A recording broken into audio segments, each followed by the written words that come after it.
Today is October 13th, 2007. We're at the Circle Cinema in Tulsa, and we're pleased to present Mr. Terry Waugh, who's a staff sergeant in the Army Air Force, attached to the 9th Army Headquarters. Mr. Waugh. Morning. Good morning. Glad to be here. If you would, just tell us your story. Okay.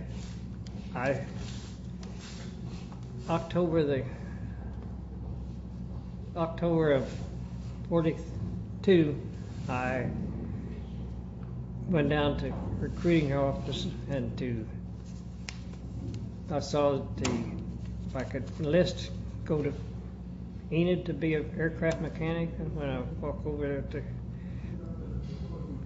to work, I walked over during break and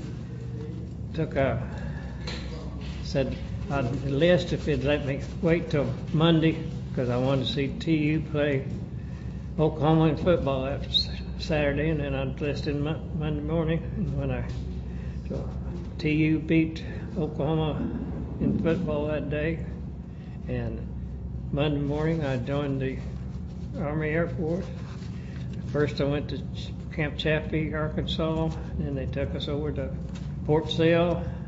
I was there about 2 days at Fort Sill, and they sent me after getting all the paperwork done, they sent me to Enid. Well, I was at Enid about 3 days, and it rained the whole time, and we didn't have to do anything, watch movies or something, but mainly it was just the VD movies that they were showing. But anyway, when we got orders to go to Hondo, Texas, to a navigation school. So I was shipped down to Hondo, Texas, which is just out of San Antonio, and we became part of the Army Air Force at San Antonio, at Hondo, a navigation school. They asked me if I could type, so I said I could type. Anytime you type, they seem to put you in office, so they stuck me in the base operations at Hondo, Texas, and whenever a plane was ready to be for navigation school, we'd get assigned a plane to the pilot and co-pilot, and there would be an instructor and 3 students in a AT-7 aircraft for navigation school. They had a drift meter where they'd look down to see get a bearing on wherever they're going. Anyway, we just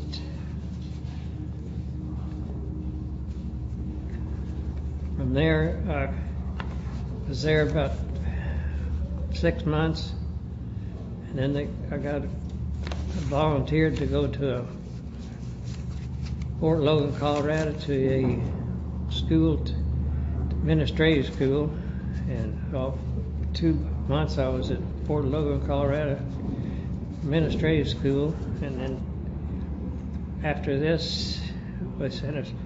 Everybody else that went to the school went overseas, but our orders said for us to go back to Hondo, so we went back to Hondo. And then about 2 months later, I got orders to go from Hap Arnold to go to the 1308 Signal Pigeon Company, AVN, which is part of the Air Force at Gulfport, Mississippi. We just had we were stuck out back part of the base at Gulfport, had our own little pigeoneer area, and again I was asked if I could type, and they said I could type, so they put me in the supply room. So I wound up being the supply sergeant for the 1308 Signal Pigeon Company. I was but back up a little bit. in February the 28th of 43, I got married when I was in Hondo, and my wife later joined me in Gulfport, Mississippi, and she worked at the Douglas plant here in Tulsa in the blueprint room, and so she got a job at while I was at Gulfport, she got a job in the CV base in Gulfport to be a blueprint operator. Anyway, after we've been there about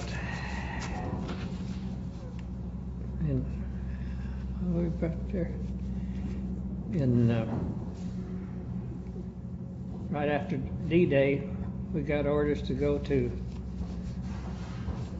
Camp Kilmer, New Jersey, to go to Europe. We went to Europe on a boat to Europe. There was 4,000 of us on the boat.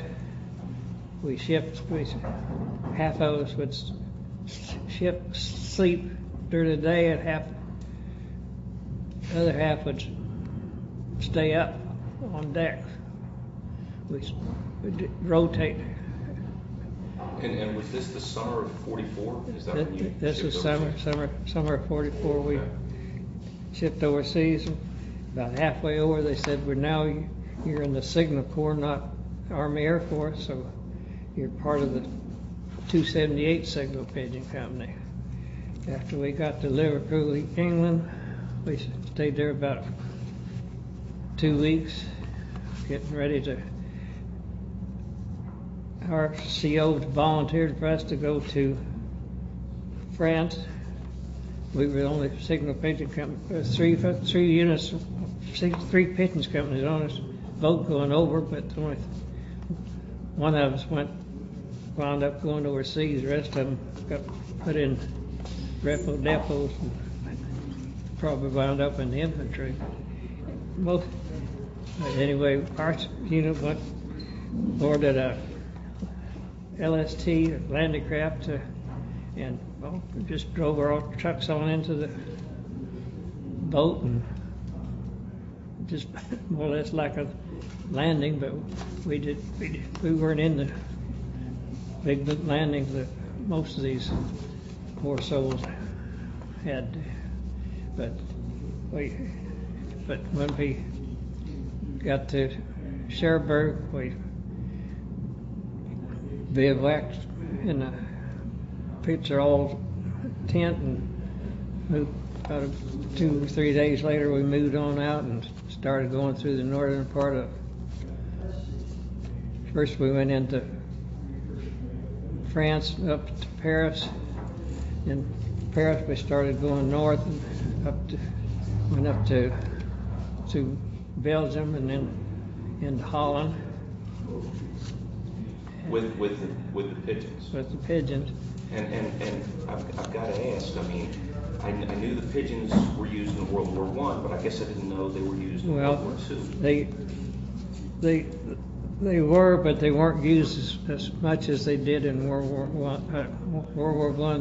There's quite a bit. In France, they have a statue for one of the pigeons that was supposed to have saved several American lives during World War I, and I have a picture later that of a German soldier that had taken of this.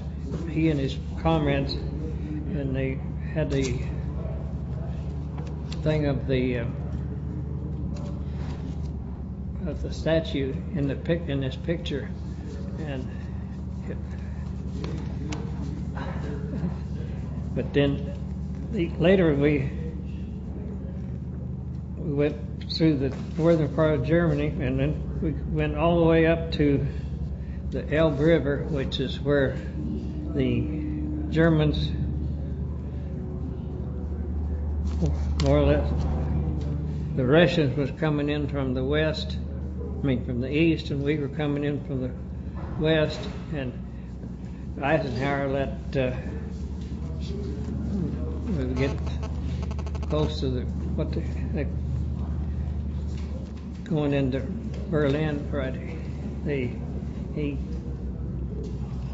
let the Russians take Berlin because they've been fighting a lot longer than we had, so he let the Russians take Berlin. So we stopped at the Elbe River, and we were. What was the thought of the average GI then? Did they want to take Berlin or? Well, I think they wanted to, but the Russians had been fighting with the Germans a lot longer than we had. So, but I don't. The Holocaust, the Germans didn't like the Jews, and basically I don't think the Russians liked the Jews. But I had a TU when I took Russian at TU, and our professor was from part of. Well, he was. Was he from Russia? He was he's more or less from Russia, but anyway, he didn't like. He said that he didn't.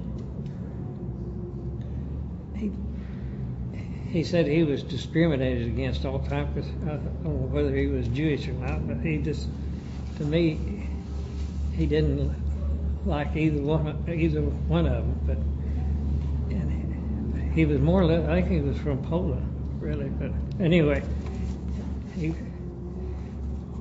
thought that was a very. But anyway, I was a supply sergeant, and my job was mainly just to keep the supplies, ordering clothes and taking clothes to. I'd take clothes to. They had a laundry facility that you could take clothes over to great big laundry place, and they'd wash all your clothes and take them back and give them to the men. But and I would go to and when we were in Holland and even after we got in Germany, I'd go to Antwerp, Belgium to pick up Coke rations, and then I'd go to another place in Belgium to get our beer rations. Once a month we'd get 1 liter of beer per man for to have a beer bust or whatever. Anyway, while we were in Holland, the buzz bombs were always going over, and one day, just outside of where we were, at a roadblock, one of the buzz bombs came down and killed the MP that was on duty there, which is. But those things were going. Those buzz bombs, what they call the V2 buzz bombs. They were going off all the time. You never knew when they were going to start. As long as you could hear them, you knew you were safe. But whenever it was stopped, right, you didn't know whether you were going to be the next one blown up or not. But back when I was in Mississippi, I forgot to tell you about I got to go to the Tulsa was playing Georgia Tech in the Sugar Bowl, so I had the Tulsa World giving tickets to anybody who could go to the game. So I wrote for tickets, and they sent me tickets to go to the football game. And then my wife was with me, so I had to buy a ticket for her. They could wound up cost me $4.50 for a ticket for her to get into the ball game. But it was a great ball game. TU didn't win the ball game, but the guy would, I think it was Jimmy. I think his last name was Ford, but I don't know what his first name is. But I think it's Jimmy Ford. He set a record for kickoff return for the Super Bowl, for Sugar Bowl for that game, for future games. I think somebody has since broke it, and then Ellis Jones was one of the one-armed guard that played for TU, and the quarterback was from Bristol. I forget what the heck his name was, but it was. Were there a lot of servicemen and women at that game? Oh, there were a lot of servicemen there, and it was a great ball game. It was very close up until the end. But Georgia Tech had a fullback that kind of ate Tulsa's lunch. But it was a great ball game. But B.A. Bridgewater was the man that was behind this. He was a veteran sports writer for the Tulsa World. But after the war was over, after Hitler more or less killed himself, and he and his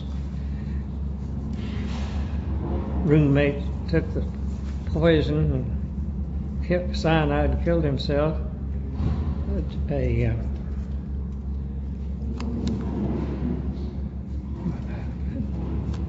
A naval general took over their command of the army, and he's one that wound up celebrating the victory for U.S. in ending the war. So since we were under the British control, they sent us down to get us out of the British section of they sent us down to Heidelberg, Germany for occupation, and we went down to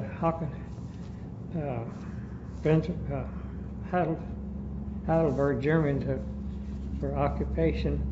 And while we were there, we had signal corps, so we had a projector, so we could get film from the recreation center, and we'd have films every night. We'd have a movie every night, and one of the movies we had one time was Bob Wills when he was in L.A. Everybody in our unit there was only about 3 or 4 of us was from anywhere, but everybody was from New York, New Jersey, or back east. But about three or 4 of us were from Oklahoma or Wichita. So there was one guy from our unit was from Claremore. But anyway, we had a movie, and we got to see Take Me Back to Tulsa with old Bob Wills. That was one of the highlights of when had 70 points, so when you got down to, you got to go home on points. When I got down to my points to go home, they said about the 1st of October, they sent us to Antwerp, Belgium, to get on the boat. And when we got to Antwerp, they kind of had a bunch of people come in from that had been in Berlin, that were ready to go from the, I think it was the 86 Air Force. I mean the paratroopers. Anyway, they let them go home first because they had more points than we did, so we had to sit there for about nearly 30 days before we got on the boat. And then when we got on the boat, about halfway over coming back to the States, there was only 110 of us on the boat because it was a cargo boat. And the rudder on the boat chain broke, so we just sat there and going around in circles while they repaired it. It took them about 2 days to repair we were on that boat nearly 30 days just to get back to the States. But it was sure good to get on dry land. I was ready to go. But I think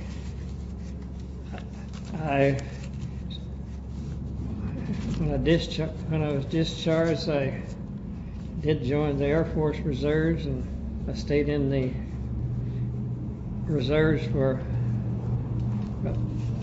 after 3.5 years of active duty. I stayed in the reserves, wound up with about 37 years in the military service, so I'm going to get a pension now for staying in the reserve, and I've enjoyed it. I've enjoyed my whole. I never was called active duty like some of these 45th and some of them, but I was supposed to. And that's about the end of my story.